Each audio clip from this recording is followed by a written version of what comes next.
작년 연말부터 계속 나오는 뉴스 플로우들이 작년 가을까지는 거의 없었습니다. 중국에서 나오는 내용에 대해서 파악할 수 있는 부분이 없었던 상태에서 작년 가을 중국 증시가 급등을 먼저 했어요. 그러니까 처음 그 급등을 하는 순간에는 내용이 없는 상태에서 급등을 하니까 중국 증시가 밸류에이션이 가장 싼 거는 알아. 그거는 투자자인 우리가 파악할 수 있었던 부분입니다. 그렇기 때문에 지나친 밸류에이션이 낮은 상태에서 미국에서 주는 중국에 대한 마이너스 값이 가장 시장의 가격에 많이 반영돼 있다고 판단했고, 그 판단이 추가적으로 더 악화될 수 있는 가능성이 없을 정도로 이미 글로벌 투자자들은 중국 시장에 대해서 uninvestable market이라는 단어를 쓰고 있었어요. 그게 만약에 맞았다라고 하면 중국은 지금까지 계속 아무것도 보여주지 않았어야 돼요. 근데 작년 가을부터 해서 여러 가지 현상들을 보여주기 시작을 했고, 그 보여주던 현상 중에 먼저 핵심은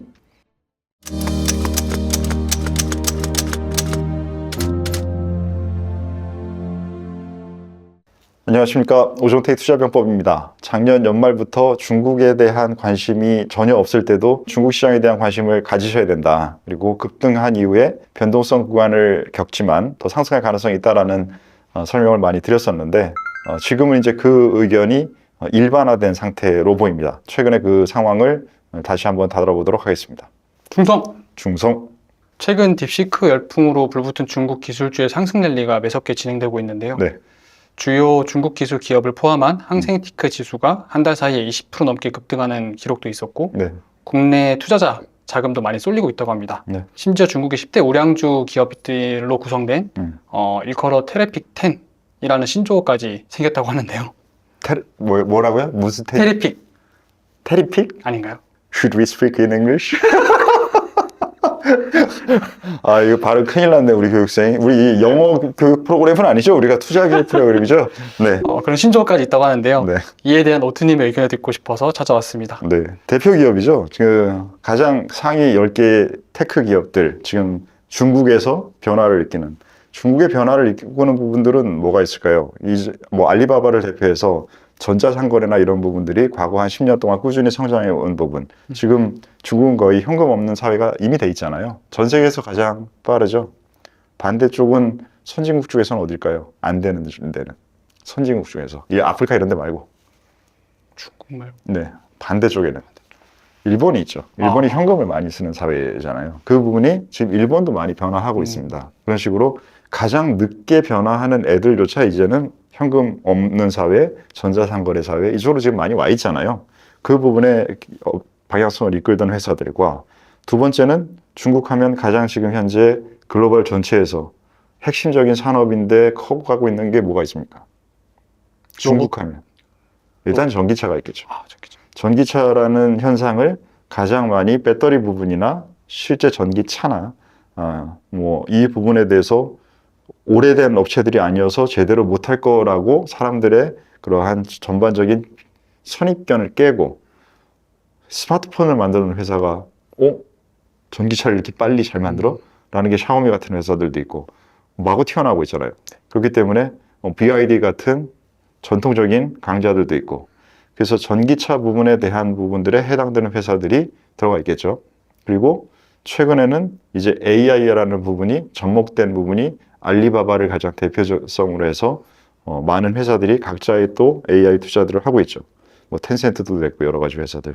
그러한 회사들의 군이 선별되어 있는데, 이건 글로벌 다 마찬가지예요. 미국 회사들도 우리가 M7이라고 얘기하는 것은 M7이라는 회사가 뛰어나기도 하지만, 이제는 앞에 선도하는 기술 업체들이 투자와 인력을 굉장히 많이 독점하고 점유하기 때문에, 예전에는 어떠한 산업에서 가장 앞에 있는 회사보다 전체적인 회사의 숫자는 피라미드형 구조를 가졌다라고 하면, 지금은 선도업체가 어떤 현상이 테크에서는 1등하는 업체들이 전체에 점유하는 것들이 대부분이잖아요.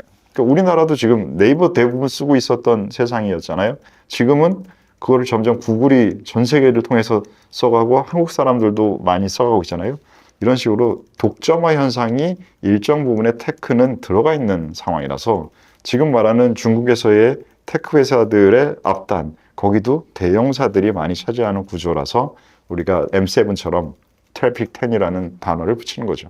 그럼 이런 현재의 어떤 상승세가 네. 오투님께서 보시기엔 단기적인 현상인지 아니면 장기적인 성장 추세인지 어떻게 저희가 판단할 수 있을까요? 어떻게 판단하는 건 계속 우리가 투자자로서는 증거를 계속 확인을 해야죠. 지금 작년 연말부터 계속 나오는 뉴스 플로우들이 작년 가을까지는 거의 없었습니다. 중국에서 나오는 내용에 대해서 파악할 수 있는 부분이 없었던 상태에서 작년 가을 중국 증시가 급등을 먼저 했어요. 그러니까 처음 그 급등을 하는 순간에는 내용이 없는 상태에서 급등을 하니까 중국 증시가 밸류에이션이 가장 싼 거는 알아. 그거는 투자자인 우리가 파악할 수 있었던 부분입니다. 그렇기 때문에 지나친 밸류에이션이 낮은 상태에서 두 번째 정치적인 관점으로 오토 같은 사람은 저는 정치의 관점을 많이 넣잖아요. 그렇기 때문에 미국에서 주는 중국에 대한 마이너스 값이 가장 시장의 가격에 많이 반영되어 있다고 판단했고 그 판단이 추가적으로 더 악화될 수 있는 가능성이 없을 정도로 이미 글로벌 투자자들은 중국 시장에 대해서 uninvestable market이라는 단어를 쓰고 있었어요. 이 언어가 가지는 것들은 매우 중요합니다. 왜 그러냐면 거기에 사람들의 생각과 행동을 담겨 있기 때문이에요. 한마디로 말해서 우리 교육생 PD님한테 투자 관련된 뭔가를 하시러 오셨어? 이 아저씨는 투자는 영 잼배, 이건 불가능한데 이렇게 얘기를 한다라고 하면 이 상태에서 지금 지난 2주간 우리 교육생 PD님께서 보여주신 이 질문 실력을 우리 오투병법 전문회 분들이 다 보고 계시는데 아니란 말이에요. 지금 2주 동안에 급성장하고 있는 부분들이 가능한 사람한테 이 사람은 안 돼 라고 이렇게 얘기한 거랑 중국을 uninvestable market이라고 얘기한 건 비슷한 거예요. 그게 만약에 맞았다라고 하면 중국은 지금까지 계속 아무것도 보여주지 않았어야 돼요. 근데 작년 가을부터 해서 여러 가지 현상들을 보여주기 시작을 했고 그 보여주던 현상 중에 먼저 핵심은 AI가 아니라 전기차였어요. 전기차 부분에서 새로운 부분이 이 중국 전기차가 뭐야? 라고 하는 부분들을 가장 대표적인 인물인 머스크조차도 규제가 없으면 전 세계 전기차 다 중국이 잡아먹는다라고 1년 전부터 얘기를 했단 말이에요. 그 부분에 대한 인정을 사람들이 과소평가하고 있었던 거죠. 그때 만약에 그 얘기를 중요하게 판단하고 샤오미랑 BYD를 샀으면 엄청나게 주가 수익을 냈겠죠. 근데 사람들이 그렇게 안 한 거죠. 왜냐? 그 전에 그 고정관념과 편견에 사로잡혀 있었기 때문에. 그래서 급등을 하고 나서 그 과정을 겪는 상황에서 처음으로 제가 중국에 대해서 말씀드릴 때 중국의 지속 가능성이 없는 사회냐? 그렇지 않다. 그리고 미국조차도 권위주의적인 정치 시스템으로 중국과 비슷한 방향을 향해 가고 있는 상황인데 민주주의라서 저쪽은 이상해라고 얘기하는 게 이상하잖아요. 자기들도 권위주의화 돼가고 있는데 그러면 정치적인 사회 시스템으로 봤을 때나 아니면 경제적인 부분으로 봤을 때나 과학적인 힘으로 봤을 때나 다 지속 가능성이 있는 사회에서 가장 싼 시장이 중국이었던 거죠.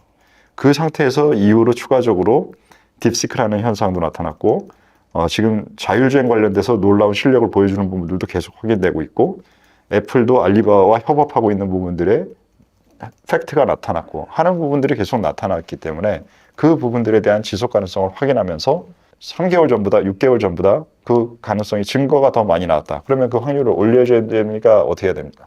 많이 올려줘야 됩니다. 많이까지 갔어요? 네. 그렇구나. 네, 그럴 수 있겠죠. 네. 올려주거나 많이 올려주거나 그 중에 방향성은 올려주는 쪽이겠죠. 네, 그 상황이겠죠. 그럼 말씀하신 것처럼 알리바바가 향후 3년간 클라우드와 인공지능 분야에서 75조 투자를 한다는 계획을 발표했는데요. 네. 이게 AI 분야 최대 규모라고 합니다. 근데 제 생각에는 한 가지 근심이 드는 게 네.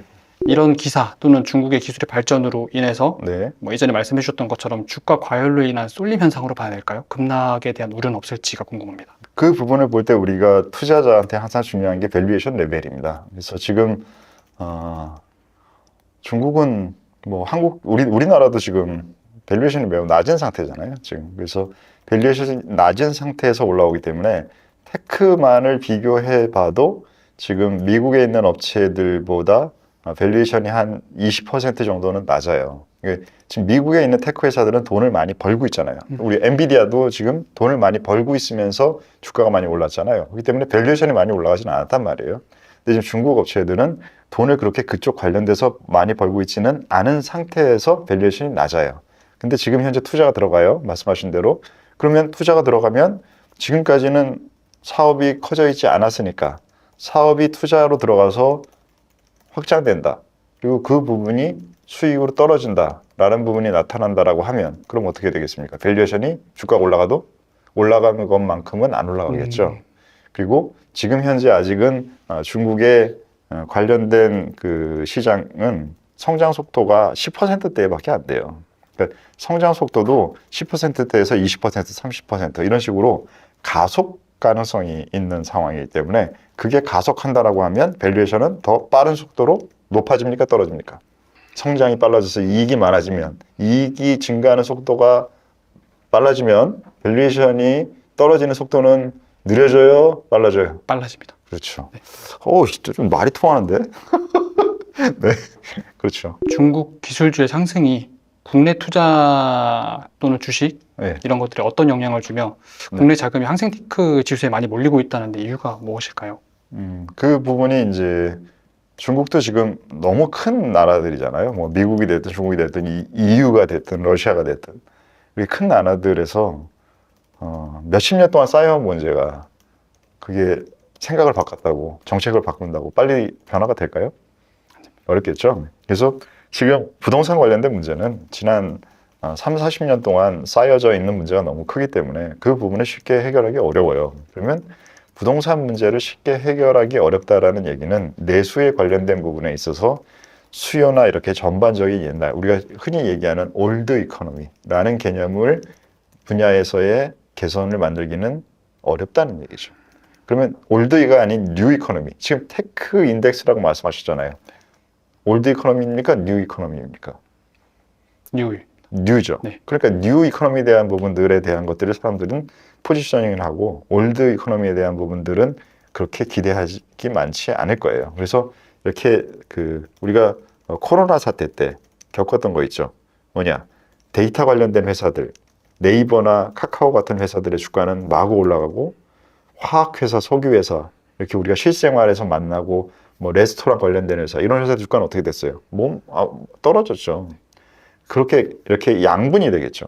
그런 현상들이 이제 중국 주식시장에서도 발생을 하겠고 관련된 부분에 테크 관련된 부분에 개선되는 것이 글로벌 전체에서 지금 수요가 중국이 지금 인구가 몇 명인데요. 거기서 쓰는 것들 핸드폰을 하나씩 더 산다. 뭐 이런 식으로 돼버리면 관련된 재고나 여러 가지 소싱의 부분이 증가하면 한국 업체들은 당연히 수혜를 받겠죠.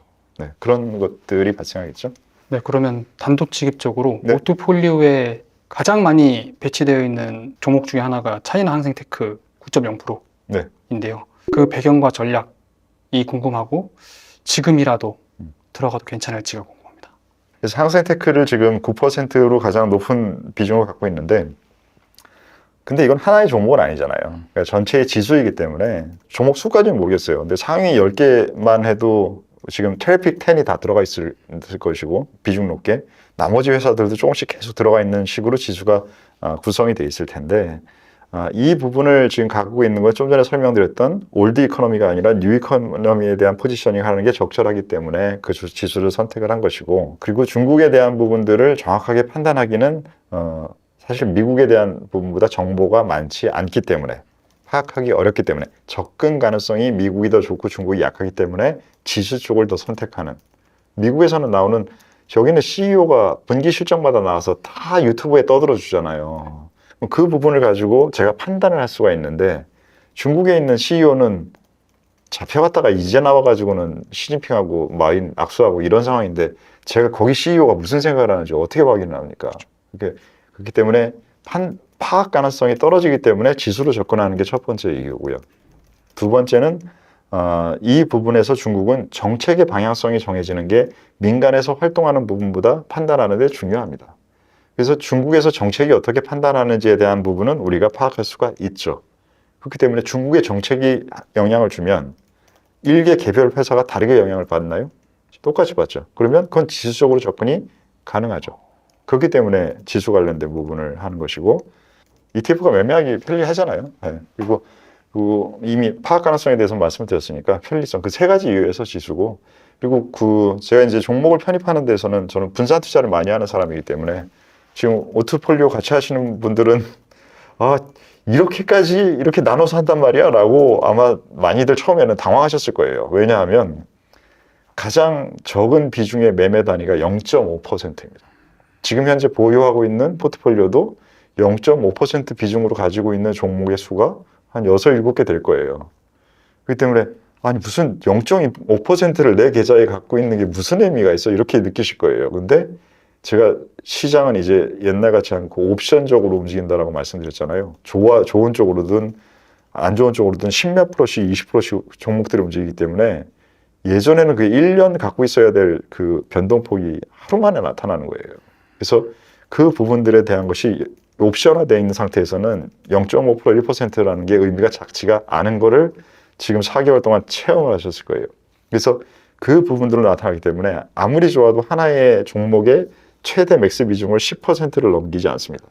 포트폴리오 전체에서는 지금 현재 우리가 갖고 있는 비중에서 현금이 한 40%가 되고, 그다음에 중국이 한 10%, 약입니다. 다 정확하지는 않습니다. 이러면 두 개 더하면 50이네? 나머지가 50이 되어야 되겠네요. 미국이 지금 한 12, 3%. 자, 정확하게 기억이 안 나요. 여기 계산하면 몇입니까? 37이죠. 산수를 큰일 났네. 큰일 났네, 이 사람. 네. 그래서 국내 비중이 가장 지금 높은 상태고, 중국을 지금 10% 정도 갖고 있는데 대부분을 지수로 갖고 있어서 지금 9%를 갖고 있고, 이 상태예요. 근데 이 상태를 구성할 때 이 상태 하나하나의 최소 저희가 매매 비중과 보유 비중은 지금 어떻게 하고 있냐면 0.5%가 가장 최소 단위로 매매를 하고 있어요. 매매 단위. 그러면은 매매 단위를 한 번만 매매한 종목이 있으면은 0.5%한 종목을 갖고 있는 종목이 실제로 있습니다. 그래서 한 6, 7개 종목을 그 정도를 갖고 있어요. 그러면 5, 7에 35, 3.5%의 이러한 작은 종목의 비중이 되겠죠. 그러면 개인 투자자 입장에서는 뭐 0.5%, 3.5%라고 하더라도 그게 무슨 의미가 있어? 이런 생각들 많이 하실 거예요. 근데 지금 예전보다 시장이 옵션화됐기 때문에 예전에는 종목들이 이런 식으로 움직였어요. 올라가든 짠 빠지든 그 폭 자체가 예전에는 시장이 이게 막 한 1년 동안 갖고 있어봤자 한 10%에서 15% 올라가는 정도가 일반적인 경우였어요. 그럴 때는 이거 0.5% 갖고 있어서 뭐합니까? 아무 의미가 없죠. 3.5% 갖고 있나 하더라도 그래도 0.35% 수익이 나는 거잖아요. 이렇게 10% 올라가면. 아무 의미가 별로 없는데 요즘은 시장이 옵션처럼 움직이기 때문에 이런 식으로 움직인다고요, 시장이.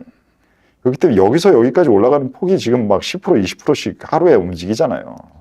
그럼 하루에 움직여서 이 부분을 잡아서 내고 그 다음에 또 잘 잡아서 이런 부분들을 색깔을 조금 바꿔볼게요. 이런 부분들을 이렇게 잘 타고 다닌다라고 하면 이 0.5%라는 게 의미가 작지가 않습니다. 이게 시장이 제가 옵션적으로 됐다라는 여러분들 다들 잘 느끼고 계시잖아요.